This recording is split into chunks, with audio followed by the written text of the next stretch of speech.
What's up guys? In today's video, I want to show you how to export a video in Davinci Resolve and show you the settings that I use to export videos. So I'm in Davinci Resolve now.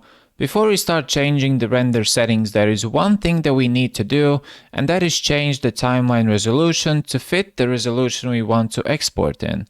So you want to go up here to File, select Project Settings, and under Master Settings, there is a Timeline Resolution tab. And here you want to select the resolution you want to export in. So for example, in my case, I want this to be 1920 by 1080.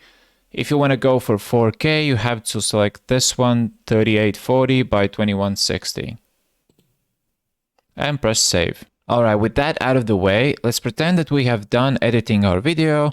We have changed the project settings to fit the resolution that we need. And Davinci Resolve actually has a separate tab for exporting. So all you have to do is go down here where this rocket is, press it, and you're in your final steps to finish your video.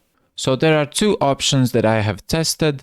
The first one is built-in YouTube preset for exporting, but the results after using this were disappointing.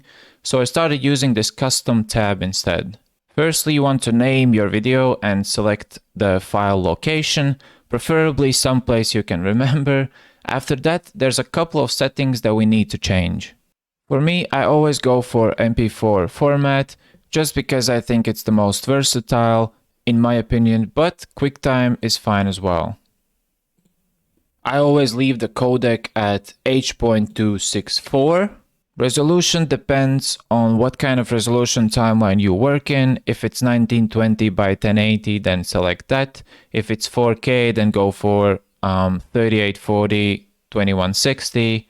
It just depends on the resolution you want your video to be exported in. Quality is probably one of the most important settings. Instead of automatic, you want to select restrict to. And I personally always go for 80,000. 80,000. You can go lower than that, but I wouldn't go lower than 60,000. But also keep in mind that the higher the number, the higher the file size is going to be.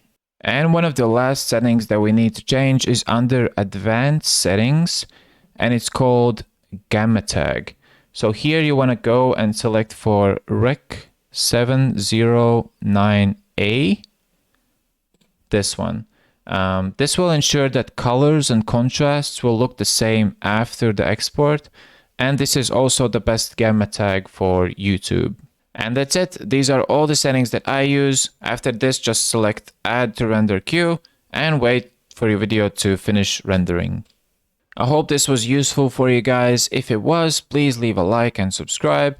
And if you want to learn more about Davinci Resolve, click this next video. Peace.